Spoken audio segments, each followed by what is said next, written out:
हम जो है गांव से बिलोंग करते, प्रॉपर गांव है, तो वहाँ पे वर्दी का क्रेज़ ज़्यादा है। तो वर्दी तो मुझे पहले से ही बचपन से ही शौक़ था, और गांव समाज वाले अलग ताना देते रहते हैं।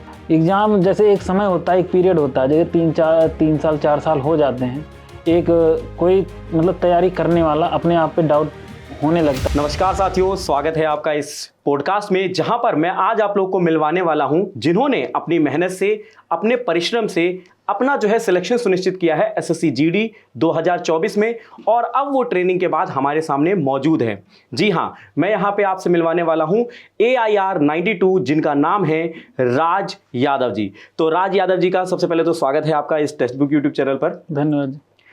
और अब हम राज के बारे में यहाँ पे जानते हैं कि किस तरीके से उन्होंने जो है एसएससी जीडी को टारगेट किया, या फिर राज ये आपको प्रेरणा, क्योंकि अब अगर हम देखें तो एसएससी बहुत सारे एग्जाम करवाती है, सीजीएल भी है, सीएचएसएल भी, लेकिन आपने जीडी को ही क्यों चुना और आपको किसने मोटिवेट किया?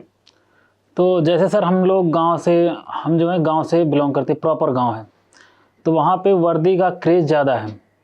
तो गाँव में मुझे तो आर्मी में नहीं जाना था, लेकिन ये था स्टेट पुलिस या हो सकता है या पैरामिलिट्री, तो मुझे तो स्टेट में ही जाना था। लेकिन जैसे जीडी में जो कि इसमें भी वर्दी मिलती है, तो वर्दी तो मुझे पहले से ही बचपन से ही शौक़ था जी। तो जैसे अभी आपका सिलेक्शन हुआ, तो क्या घर वालों का रिएक्शन था? आपके घर में कौन कौन है, उनको कैसा फील हो रहा है अब? सर पहले से अब बहुत बेटर, मतलब उन लोग को भी अच्छा लगता है कि हम 4 भाई हैं, 4 भाइयों में मतलब मैं तीसरे नंबर पे हूँ, तो ये लगता है कि हाँ कम से कम एक और कमाने वाला हो गया, और मतलब परिवार को चलाने में बहुत अहम भूमिका ये निभाए। और पिताजी क्या करते हैं? पिताजी हमारे किसान हैं और मम्मी हाउसवाइफ हैं। तो आपको घर में या फिर कभी किसी दोस्त ने प्रेरित किया, या फिर आपके अंदर से कैसे बात आई कि नहीं मुझे जीडी को ही करना? जैसे आपने बताया कि गांव में एक तो वर्दी का जो वो था, लेकिन एक घर में होता है, या फिर दोस्त किसी ने तो बताया होगा कि जीडी के बारे में आपको? सर हमारा पहले मोटिव दूसरा था। हम जब तैयारी करना शुरू किए थे, हमारे पास क्या था, ना तो उतने पैसे शुरुआत में, जैसे हम आपको बताना शुरू करें पहले से, तो उतना पैसे नहीं है कि हम टेक्निकल कुछ सीख सकें या मेडिकल लाइन में जा सकते हैं। तो हमारे हाथ में होता क्या है कि तैयारी करके कम पैसों में एक बड़ा नाम कमा सकते हैं, या बड़ी अपॉर्चुनिटी अपनी सोसाइटी में अपना नाम कर सकते हैं। फिर उसके बाद उनसे जो छोटे हैं वो जॉब करते थे, 4 साल जॉब किए। फिर उसके बाद 2012 में 11 में उनकी शादी हुई, तो 2012 में वो आए, मुखर्जी नगर भैया ले आए। फिर 1 साल वहाँ भी जॉब किए। फिर उसके बाद उन्होंने कोचिंग वगैरह जो है तैयारी शुरू की। उसके बाद उनका UPSI में नहीं हुआ, मतलब 2-3-4 एग्जाम में नहीं हुआ। फिर UPPCL Uttar Pradesh power corporation limited में अभी गोरखपुर में कार्यरत हैं। फिर वो हमको मोटिवेट किया, और हमारे बचपन से ही, मतलब 7वीं 8वीं क्लास में भैया बोल दिए थे करना तुम्हें कंपटीशन ही है, और ये दिमाग में पहले से चल रहा था। तो एक जो माइंड में पहले से रहता है, तो दिशा वहीं से निर्धारित हो गई थी हमारी कि जाके दिल्ली में तैयारी ही करना है और कॉम्पिटिटिव एग्ज़ाम ही देना है। तो वहाँ से हम प्रेरित हुए। उसके बाद शुरुआत में जब हम 19-20 में आए, तो UPSC के लिए ट्राई कर रहे थे, क्योंकि हम हिंदी बैकग्राउंड से हैं, और दिल्ली आना, वहाँ यहाँ की लैंग्वेज, यहाँ का टोन, जो हरियाणा और वेस्टर्न यूपी का टोन है, हम लोग अवधी भाषा से हैं, अवधी लैंग्वेज, तो वो समझना बहुत टफ था। क्लास में बैठते थे, क्लासरूम में, तो टीचर पढ़ा के चला जा रहा है, उसका आधा समझ में आ रहा है, आधा नहीं समझ में आ रहा है। तो ये सब बहुत सारे संघर्ष रहे। तो अभी आपने जैसे कहा कि आपने ऑफलाइन पढ़ा, तो आपको ऑफलाइन भी पढ़ा? ऑफलाइन ज़्यादा टाइम ना पढ़ा मैंने। अच्छा, ऑफलाइन नहीं पढ़ा, ज़्यादा ऑनलाइन पढ़ा। हाँ, ज़्यादा ऑनलाइन, मतलब फिर उसके बाद सेल्फ स्टडी की। फिर उसके इंग्लिश ये रहता है कि दिल्ली आओ, उसके बाद थोड़ा सा इंग्लिश होता है ना, दिल्ली वाले थोड़ा इंग्लिश लैंग्वेज में यूज करते हैं, इंग्लिश ज़्यादा यूज करते हैं। अगर 10 वर्ड बोलेंगे तो 2-4 उसमें इंग्लिश रहेगा, और जब तक आप समझ नहीं पाएंगे आंसर दे नहीं सकते जी। तो वहाँ से फिर उसके बाद जब कोरोना लग गया, कोरोना से हुआ कि समय ज़्यादा गुजर गया, एज भी निकल रही, और गांव समाज वाले अलग ताना देते रहते हैं। और उसके बाद वहाँ से हमारा जर्नी दूसरे रूट पे आ गया, मतलब UPSC और PCS छोड़ के आ गया मैं वनडे एग्जाम की तरफ। फिर दरोगा का UPSI 2021 दिया मैंने, 112 क्वेश्चन सही थे। फिर उसके बाद UP पेट का एग्ज़ाम हुआ था, उसमें एग्ज़ाम में मैं क्वालिफाई हुआ, लेखपाल दिया, लेखपाल में 76 मार्क्स थे। तो उसमें 3 नंबर से नहीं हुआ। फिर 1 साल तो यूपी का एग्ज़ाम नहीं हुआ, फिर मैं एसएससी की तरफ फिर गया। ओके। फिर वहाँ पे एसएससी सीजीएल दिया, 3 लगातार अटेम्प्ट दिए। तो नंबर भी बनते थे, ऐसा लगता है 112 नंबर, 114 मेरिट चली गई, 129 132 चली गई, तो लगा रहा मैं। तो उसके बाद ये हुआ कि कोई तो अब एग्ज़ाम निकालना पड़ेगा। एग्ज़ाम जैसे एक समय होता है, एक पीरियड होता है, जैसे 3 साल 4 साल हो जाते हैं, एक कोई मतलब तैयारी करने वाला अपने आप पे डाउट होने लगता है कि बहुत टाइम हो गया।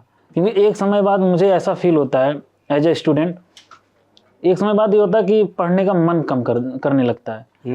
जैसे ये होता है कि अब कम मन कर रहा है, क्योंकि जब देखते हैं तो ये पढ़ चुके हैं, जब देखते हैं ये पढ़ चुके हैं। लेकिन हम जो पढ़ने वाले अभी जो पढ़ रहे हैं या तैयारी कर रहे हैं, मैं तो उनसे एक ही बात कहूँगा, उसको बार बार रिवीजन करिए। ये आपको लगेगा कि हाँ मैं ये पढ़ चुका हूँ, वो इतनी बार कंठस्थ करिए कि वो एग्जाम में दिखे नहीं, सीधा ऑप्शन में 4 ऑप्शन नहीं देखना पड़े, वही ऑप्शन दिखना चाहिए। तो फिर आप ऑनलाइन पे कब रिलाई किए? और तो आपने ऑनलाइन में मैं कहाँ से आया 2021 के बाद। अच्छा अच्छा। हाँ, 21 के बाद मैं ऑनलाइन आया।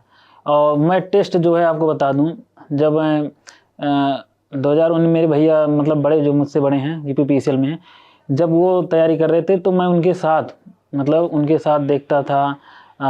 आपका जो टेक्स्ट बुक है वहाँ से मैं सेक्शनल रीजनिंग मुझे बहुत पसंद थी। अच्छा अच्छा। हाँ, रीजनिंग मुझे लगाना, तो वहाँ से मैं सिर्फ सेक्शनल रीजनिंग टेक्स्ट बुक का बहुत यूज मतलब लगाया हूँ। फिर वहाँ से धीरे धीरे करते करते खुद पढ़ा, ये सब सारी चीज़ें हुई। फिर जब एग्ज़ाम में नहीं हुआ मेरा, तो ये लगा कि एक नौकरी ज़रूरत है, तो वर्दी चाहिए थी। वर्दी फिर एसएससी जीडी में मैंने फॉर्म फिल किया। मेरा ये सेकंड अटैम्प्ट है, फर्स्ट अटैम्प्ट में फाइनल से बाहर हूँ। तो वहाँ पे फाइनल नहीं हुआ। शुक्रगुजार हूँ मैं ईश्वर का कि शायद वहाँ पे हो जाता तो मैं शायद एसएसएफ ना मिलता। बिल्कुल बिल्कुल। तो बस मैं यही कहूँगा, यहाँ से हमें एक जो है निष्कर्ष निकलता है कि हार तो ज़िंदगी में एक जो रास्ता आपने चुना है उस पर मिलते रहेंगे, लेकिन आपको उससे लड़के जो है जीतना पड़ेगा। जिस तरीके से हमें राज ने बताया कि वो 2020-21 से लगे हुए थे और अब जो है 2024 में इनका एसएससी जीडी में सिलेक्शन हुआ है। तो अगर मैं आपसे पूछूं, जैसे आपने कहा कि ऑनलाइन पे फिर आपने रिलाई किया 2021-22 में, तो आपने जैसे हिंदी सब्जेक्ट हो गई या जीके सब्जेक्ट हो गया, ये आपने कहाँ से कवर किया या फिर कोई अदर सब्जेक्ट्स हैं? जैसे जीएस जो था मेरा पहले से, मैंने एनसीईआरटी, जब मैं आपसे बताया कि यूपीएससी का मतलब तैयारी कर रहा था, तो एनसीईआरटी मैंने 12th तक वो पढ़ रखी थी। मतलब 1 साल मैंने एनसीईआरटी पढ़ी थी। टेक्स्ट बुक में आपने कभी क्लासेस? हाँ, टेक्स्ट बुक में मैंने लिया था।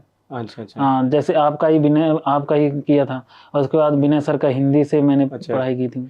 अच्छा, तो अभी जैसे आपने एसएससी जीडी क्वालिफाई कर लिया है, अच्छा जैसे कि अभी आपने एसएससी जीडी की प्रिपरेशन की, आपका सिलेक्शन हुआ और अब आप जो है पोस्टिंग हो गई आपकी, तो क्या अब इसके आगे भी आप किसी एग्ज़ाम को टारगेट कर रहे हो? जी सर, अभी तो हम यूपीएसआई जो मेरा ड्रीम जॉब है, मुझे याद है 6-7 में मुझे डबल स्टार, तब से कंधे पे डबल स्टार देखना चाहता हूँ। अच्छा, तो जैसे अभी टेक्स्ट बुक ने भी ना एक फीडबैक लेकर एक बहुत अच्छा प्रोडक्ट लॉन्च किया, टेक्स्ट बुक सुपर पास लाइव, क्या आपने उसको देखा है? जी सर, मैंने देखा है और मैंने ट्रायल भी किया है। अच्छा अच्छा, तो आपने उसमें क्या क्या चीज़ें देखी हैं? सर उसमें तो एक तो जैसे हम लोग नॉर्मल अभी टेस्ट देते हैं, तो टेस्ट तो उसमें है ही, उसके साथ साथ ई बुक भी है, उसके बाद 375 के आसपास कोर्सेस हैं।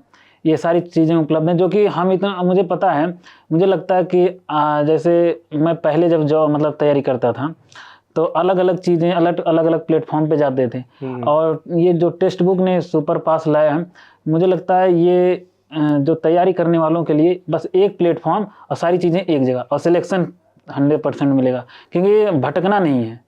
बिल्कुल बिल्कुल। जैसे पहले कहते थे ना ऑफलाइन में कि जितनी पुस्तकें अपने पास रखोगे उतना ही ज़्यादा कन्फ्यूज़न होगा, अगर एक पुस्तक रहेगी तो आप उस पर ज़्यादा अच्छे से पढ़ सकते हो।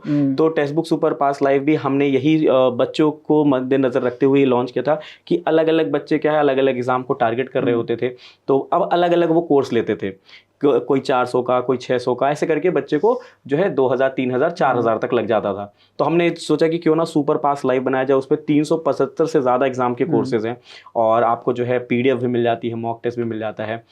तो अभी आप उसी से प्रिपरेशन कर रहे हैं? जी जी। तो अभी आपको कैसा लग रहा है? आप यूपीएसआई के लिए तैयार हो रहे हैं? तैयार हो रहे हैं और मेहनत भी कर रहे हैं। और मैं ये कहना चाहूँगा, जैसे अजम्पशन में होता है, ER जब पढ़ते हैं रीजनिंग का, अजम्पशन में होता है ज़्यादा सोचने से सवाल मतलब जो आपके मतलब आंसर होते हैं बहुत कमज़ोर होते जाते हैं। ज़्यादा सोचना नहीं है आप, जो पास है ये सुपर पास ये लीजिए और तैयारी करिए। हमें लगता है सबसे मतलब बेनिफिट देगा ये आपकी तैयारी में। अच्छा, अब आपको कई लोग देख रहे होंगे, ठीक है, जी। तो मैं चाहता हूँ कि जो आने वाले बच्चे हैं आप उनके लिए कुछ बातें बताएं जो उनके लिए यूज़फुल रहे। जैसे अभी तैयारी कर रहे हैं, हम भी तैयारी किए, जो गलतियां हम तो ये कहना चाहेंगे जो गलतियां हमने की वो गलतियां जो अभी तैयारी कर रहे हैं वो लोग ना करें। सर्वप्रथम आप जैसे तैयारी सिलेबस मतलब पूरा कर चुके हैं तो उसको डेली मतलब रिवीजन करिए और एक मॉर्निंग में एक टाइम फिक्स करिए कि मॉर्निंग में डेली एक मॉक लगाना है। मतलब 365 दिन होते हैं, 3 जब तक सिलेक्शन ना हो जाए तो डेली कंटिन्यू आप उसमें एक मॉक ऐड करिए। 2 नहीं दे पा रहे हैं तो 1 तो दीजिए। और टेस्ट देने के बाद 1 घंटे बाद आपको जब मिले 1 घंटे आधे घंटे बाद उसका एनालिसिस बहुत अच्छे से करें, क्योंकि मुझे लगता है कि एक उसका बहुत ज़्यादा मतलब बेनिफिट सीधा एग्जाम में देता है। और जो मतलब गलती की उसको नोट डाउन करें, नोट डाउन करके उसका अलग नोट्स बनाएं कि हमने यहाँ गलती की, फिर उसको संडे को रिवीजन करें। बस अंत में मैं आपसे एक सवाल और पूछना चाहूँगा, अगर टेक्स्ट बुक को एक शब्द में परिभाषित करना होगा तो आप कैसे करेंगे? अगर सिलेक्शन मतलब टेक्स्ट बुक। ओके, तो ये एक छोटा सा पॉडकास्ट था जहां पर आज हमने बात की है राज यादव जी से, जिन्होंने AIR 92 लाया है SSC GD में और ये SSF में सिलेक्टेड हैं। और अब हम इनसे फिर से मुलाकात करेंगे, UPSI को टारगेट कर रहे हैं जब इनका सिलेक्शन हो जाएगा। और इस पॉडकास्ट से आपको कुछ जो है वो प्रेरणा मिली होगी, और अगर प्रेरणा मिली है तो जल्दी जल्दी से सब लोग शेयर भी कर दीजिएगा और हमारे साथ जुड़े रहेगा इस टेक्स्ट बुक यूट्यूब चैनल पर। धन्यवाद।